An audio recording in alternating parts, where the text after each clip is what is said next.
వెండి తెర మీద పాత ట్రెండ్ పోవడం కొత్త ట్రెండ్ రావడం అనేది చాలా కామన్. కానీ రీసెంట్ టైమ్స్ లో సూపర్ ఫామ్ లో కనిపించిన ఓ బ్లాక్ బస్టర్ ట్రెండ్ ఇప్పుడు సడన్ గా కనుమరుగైపోతోంది.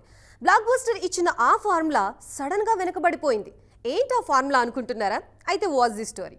ఆ మధ్య అన్ని ఇండస్ట్రీల్లో యూనివర్సల్ ట్రెండ్ బాగా కనిపించింది. టాప్ స్టార్స్ కూడా ఈ సినిమాల్లో భాగం కావడంతో ఈ ట్రెండ్ మరికొంత కాలం కొనసాగుతుందని భావించారు అంతా. కానీ ఇప్పుడు ఆ పరిస్థితి కనిపించడం లేదు. సడన్ గా యూనివర్స్ లని పక్కన పెట్టేస్తున్నారు మేకర్స్. సక్సెస్ ఫెయిల్యూర్స్ తో సంబంధం లేకుండా అన్ని యూనివర్స్ లకి కామా పెట్టేస్తున్నారు. ఈ లిస్ట్ లో ముందుగా చెప్పుకోవాల్సిన దర్శకుడు లోకేష్ కనగరాజ్.